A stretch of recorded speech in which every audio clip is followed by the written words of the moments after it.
27 রানে all out West Indies. টেস্টের ইতিহাসে এ যাবৎ যেটা দ্বিতীয় সর্বনিম্ন ইনিংস হিসেবে বিবেচিত। এর আগেরটা ছিল 26 রানে, যেটা নিউজিল্যান্ডের অকল্যান্ডে হয়েছিল। নিউজিল্যান্ড ইংল্যান্ডের সাথে 26 রানে অল আউট হয়েছিল। গতকাল রাতে ওয়েস্ট ইন্ডিজ অস্ট্রেলিয়ার সাথে এই 27 রানে অল আউট হয়ে বিশ্ব রেকর্ড গড়ে ফেলল। যেটা আবার এই ম্যাচে অনেক অনেক রেকর্ডও হয়েছে, যেটা মিচেল স্টার্ক দুর্দান্ত বল করেছে। জেমস বোল্যান্ড তিনি অস্ট্রেলিয়ার পক্ষে হয়ে 10ম টেস্ট প্লেয়ার হিসেবে তিনি টেস্টে হ্যাট্রিক করেছেন, এবং মিচেল স্টার্ক অন্যতম একটা রেকর্ড করেছে, সেটা টেস্টের ইতিহাসে কখনো নেই। টেস্টের ইনিংসের প্রথম ওভারেই 3 উইকেট এর আগে কখনোই ছিল না, যেটা মিচেল স্টার্ক গতকালকে প্রথম ওভার করতে এসে 3 উইকেট নিয়ে বিশ্বে রেকর্ড করেছে এবং তার নাম উজ্জ্বল করেছে।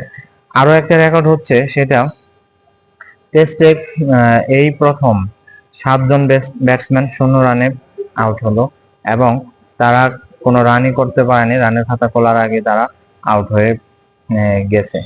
এবং এটা একটা অন্যরকম রেকর্ড হয়ে থাকবে, এবং আরো হয়তো অনেকদিন এই রেকর্ড থাকবে। আর কোন দল এই রেকর্ড ভেঙে আরো কম রানে অল আউট হবে কিনা সেটা সময়ই বলে দেবে।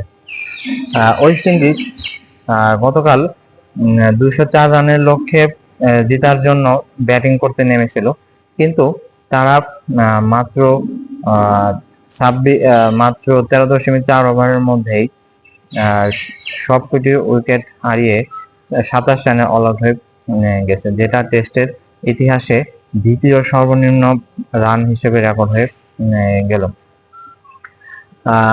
কারণ আর মিচেল স্টার্ক তার প্রথম 15 বলের মধ্যে তিনি 5 উইকেট নিয়েছে, এটা একটা রেকর্ড হয়ে গেল।